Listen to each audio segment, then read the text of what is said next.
Today on Bricklas, I present you another modification by the mock designer Pixel Dan, this time of the 75362.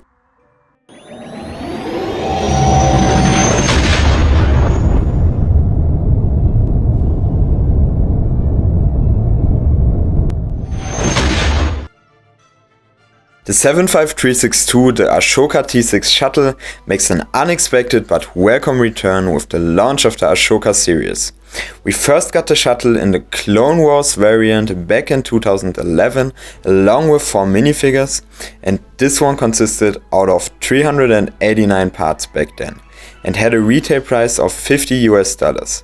The new version we are looking at consists of around 200 parts more and also comes with 4 minifigures and retails for $79.99. That is a price per piece of 12.5 cents per part, and in my opinion is definitely too much for what is being delivered. The set itself looks okay, but does not impress me too much. It has some weak points. First, the price, which is just too much for what is delivered, and second, that the one side of the ship was designed completely loveless and without details. Well, let's say something good about the set too. The minifigures are pretty good and include some familiar as well as new faces, including Professor Huyang, Sabine, Ashoka and Marok. Although many fans were surprised that Professor Huyang was not designed as a droid as usual for droid characters, but instead as a minifigure with a normal minifigure body. However, the big problem with the set is that if you want to use the play function and turn the wings sideways, you can really only display it from one side because it looks completely unaesthetic from the other. The mock designer Pixel Dan has made the appropriate modifications to correct these flaws. As he did with the Ghost, he took the design from his UCS T-6 Shuttle and applied it to the 75362 excellently in my opinion. Okay, so now let me tell you what the mock designer Pixel Dan has changed to make this set this much better. He first started by using his UCS T-6 Shuttle wing design on both sides of the wings. Then he changed the color from gray to white to match the original. Then he redesigned the cockpit and added extra details to the nozzles, and he also added smooth tiles to the wings to make them look cleaner. At last, he also made a display stand exclusively for this set. The mod consists of 1,376 parts, of which 480 of the original set and 966 you have to order extra for around $80 have been used. The building experience is quite simple and monotonous, except for one part. Starting with the body of the spaceship, which is almost identical on the top and bottom, 3 turbines are attached to the back and the outer paneling is attached to all 4 sides.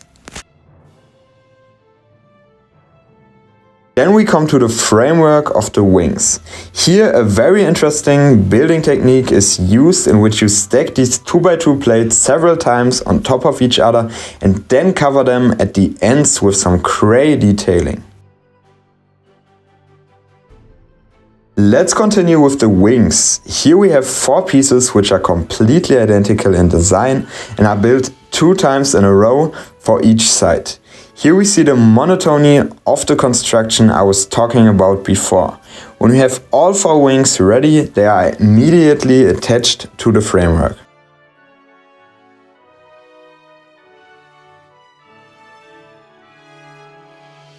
To finish the whole ship at the end, we quickly build the cockpit and the new stand on which we can place the ship in vertical position.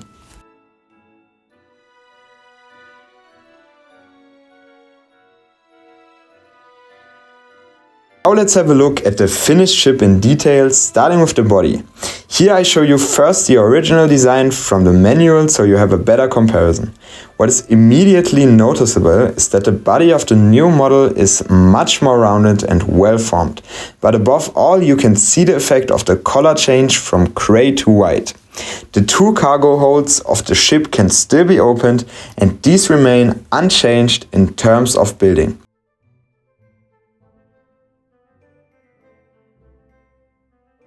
Below the spaceship there are still these 2 flaps that are identical to the original except for the color change. And what is a good spaceship without the right nozzles? These we find on the back of the ship. These have been minimally adapted. On the one hand, the colors of this gun turret here and a few details that are hidden behind the nozzles here.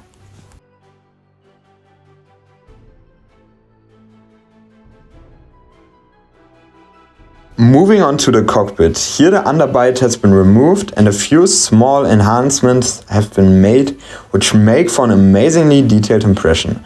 One figure still fits in the cockpit.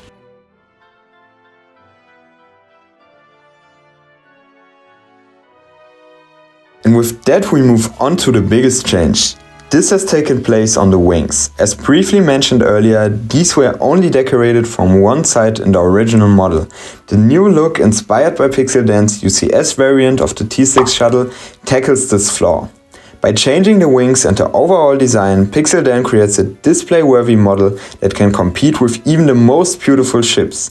The wings are completely different from the ground up and are smooth from head to toe with almost no remaining studs. They consist of 4 identical parts that when joined together create a very compact and stable structure, which at the same time are extremely detailed and deep.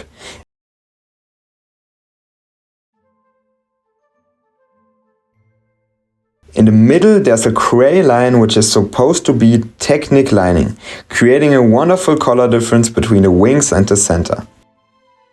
The ship itself can still be rotated vertically and horizontally, but the advantage now is that the ship can be viewed from both sides, mainly from the vertical position, which is where the new display stand comes in handy, which the mock designer designed especially for this ship.